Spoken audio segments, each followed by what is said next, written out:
You are wasting time every single week trying to come up with ideas for new videos, and then half the time the videos that you make flop anyway.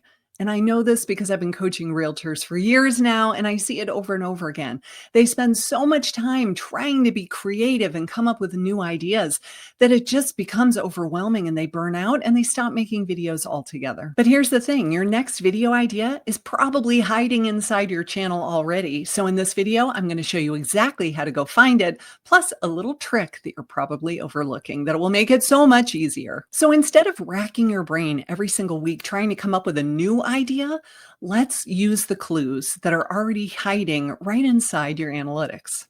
The first place that I would start is looking at your top 10. When you go into your YouTube studio and you click on the analytics tab, there's a list of the 10 best performing videos on your channel. I want you to look at those and see how many of them were brand new videos versus how many are at least 90 days old. If you made a video 6 months ago, 2 years ago, 3 years ago, it's still in your top 10. This is such a strong clue that this is what your audience likes to watch. They didn't watch it because it was a new release. They watched it because it was a really good topic. So go in and look at these videos from the top 10 that are older, say a minimum of 3 months old. And then we want to see which ones did they stick around and watch the longest, which ones had the longest average view duration and the average view percentage, which ones had the best audience retention after 30 seconds. So they clicked on the video, and at 30 seconds, what percentage of people were still there watching? When you find winners like this, write it down. There are videos in you just like this that we can make. The next opportunity is where they had a high click-through rate. So they clicked on the video, but they had a low retention. So they clicked on the video because they liked the title and the thumbnail, but then what you said in your opening hook was not compelling enough to make them stick around. Or maybe it was a really, really long video and they just said, I don't want to watch it that long. So maybe they watched it for 5 minutes, but the video is 40 minutes long. They didn't stick around very long. So we know that the topic was enough to make them want to click in the first place. Could we make a new video that was either shorter? It had a better opening hook. It had more visuals going on in the video. What could we do to make it different than the one that we already know did not perform, but just tweak it enough so that we do better the next time around? Let's just try refining the execution next time. Next, I want you to watch your audience's behavior. Which videos got them to subscribe to your channel? I love to look at this. You go in and you look at the video and then you see how many subscribers were gained. That tells you so much right there. That says somebody was watching this video and they liked it so much, they hit the subscribe button. They subscribed to your channel. What was the topic of that video? It probably was not some random video where you were talking about something that had nothing to do with real estate. And if it was a random video that had nothing to do with real estate, this is a problem. And you need to stop making videos like that for your channel because you are attracting people who are not interested in real estate.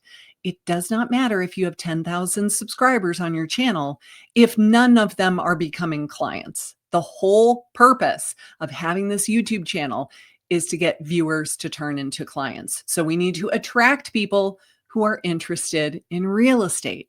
It sounds so obvious to me, but I see it all the time. I look at somebody's channel and I say, why did you make that particular video? And because it did really, really well, they want to go make more like that.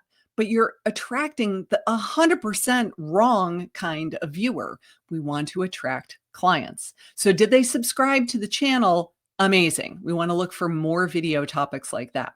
Then did they actually become a client for you? So if somebody fills out a form on my website, I know exactly which form they filled out. And that usually tells me which video they were watching. Where did they come from? Like I have it set up in my back end. So when they fill out this form, I know exactly what they were watching that made them come to this page and fill it out. But what if they just send you an email? What if they just call you? You're going to ask them. You're just going to say, like, do you remember what video you were watching? I always have to make new videos and I love to make more of what is working. If you can tell me what you really, really liked on the channel, that's great information for me so I can make more videos like that. Just ask them, what did they like? They'll tell you. Now, they may say, oh my gosh, I watched 10 of your videos. I can't remember which one it was that made me grab my phone and send you an email, but they will probably give you some ideas. They will probably list off 2 or 3 of the videos that they really, really liked from you. So if we know that these videos are producers, these are the ones that are converting viewers into leads and clients, make more like that. It's so funny when I say this out loud, it sounds so obvious, right? But we have this conversation in my community daily. Like, why do we think that we need to be super creative and come up with brand new topics every single time? You'll notice on this channel right here, I say the same thing over and over again in every video. I talk about you need to have YouTube. You need to make videos. You need to make videos that attract clients. You should have lead magnets and landing pages. We should have a funnel. We should do digital marketing. We don't have to cold call people and we don't have to buy leads. We can generate our own dang leads and they'll be so much better and it will be more profitable because you're not paying a referral fee. I say the same dang thing in every single video. You would think that I would get tired of talking about it, but guess what? I don't. Now, if you're struggling with all of this, I am doing a free challenge that starts very, very soon. I'm going to put the link down below. It's called Nail Your Niche. It is a 3-day challenge for real estate agents to really dial in your YouTube channel so that you know exactly who do you help and how do you help them. And spoiler alert, it's not anybody who wants to buy or sell any type of property in the entire metro area that you service.